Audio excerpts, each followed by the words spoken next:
नमस्कार दोस्तों, टेक समुद्र में आप लोगों का हार्दिक स्वागत है। फ्रेंड्स, आज से हम अपने सीएसएस क्लास के अंदर एनिमेशन की सीरीज चलाने वाले हैं। तो चलिए फ्रेंड्स, आज के सीएसएस क्लास के जरिए एनिमेशन किस तरीके से काम करता है उसका बेसिक समझ लेते हैं। तो चलिए उसके लिए सीधा चलते हैं अपने पीसी पर।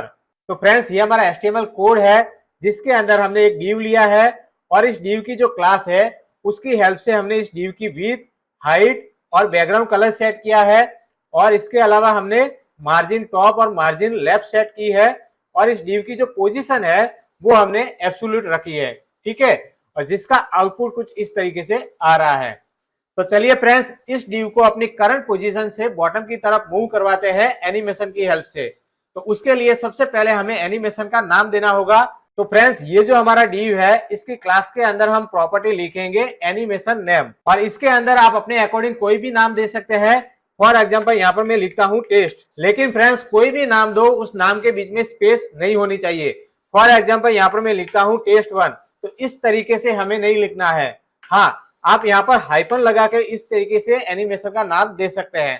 ठीक है, चलिए अब फ्रेंड्स हमें इस एनिमेशन को चलाने के लिए यहाँ पर हमें की फ्रेम्स देनी होगी। ठीक है, तो उसके लिए फ्रेंड्स हम यहाँ पर लिखेंगे @ और उसके बाद हम लिखेंगे यहाँ पर की फ्रेम्स और उसके बाद हम स्पेस देंगे और जो हमने एनिमेशन का नाम दिया है वो नाम यहाँ पर हम लिखेंगे। ठीक है, चलिए, और उसके बाद हम इस तरीके का ब्रैकेट करेंगे और इसके अंदर फ्रेंड्स हमें इस एनिमेशन को कहां से कहां तक चलाना है। ठीक है, तो यहाँ पर आएगा सबसे पहले फ्रॉम और इसके अंदर भी हमें ये ब्रैकेट लगाना है और उसके बाद हमें यहाँ पर लिखना है 2। ठीक है, अब फ्रेंड्स यहाँ पर आप फ्रॉम की जगह पर 0% भी लिख सकते हैं और 2 की जगह पर आप 100% भी लिख सकते हैं।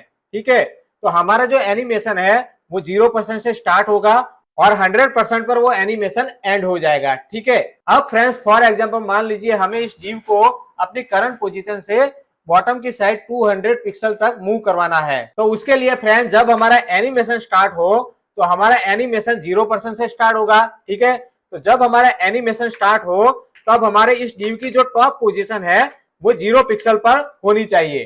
ठीक है, और एनिमेशन खत्म होते होते इसकी जो टॉप पोजीशन है वो 200 पिक्सल तक चली जाए। ठीक है, चलिए अब देखिए फ्रेंड्स, इसको सेव करके पेज को रिफ्रेश करते हैं। तो देखिए फ्रेंड्स, हमारे आउटपुट में कोई भी चेंजेस नहीं हुआ है।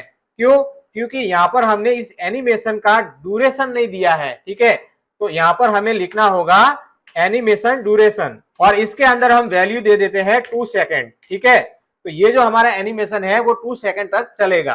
ठीक है, चलिए सेव किया, रिफ्रेश किया, तो देखिए 2 सेकेंड तक हमारा ये एनिमेशन चला, उसके बाद ये एनिमेशन स्टॉप हो गया।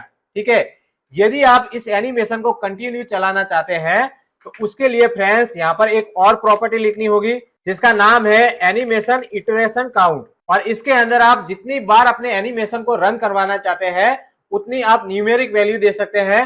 फॉर एग्जांपल यहाँ पर मैं चाहता हूं 3 बार हमारा ये एनिमेशन चले। ठीक है, तो यहाँ पर मैंने लिखा 3, सेव किया, रिफ्रेश किया, तो अब हमारा ये जो एनिमेशन है 3 बार चलेगा, उसके बाद स्टॉप हो जाएगा। ठीक है, देखिए ये स्टॉप हो गया। यदि आप इसे कंटिन्यू रखना चाहते हैं तो यहाँ पर आप वैल्यू लिखेंगे इन्फिनिट। ठीक है, चलिए सेव किया, रिफ्रेश किया, तो अब हमारा ये जो एनिमेशन है कंटिन्यू चलता रहेगा। तो आई होप आज का हमारा ये जो टॉपिक है आपको अच्छे से समझ में आ गया होगा। नेक्स्ट वीडियो में और डीप में समझने वाले हैं एनिमेशन के बारे में। चलिए इसी के साथ इस वीडियो को यहीं पे समाप्त करते हैं।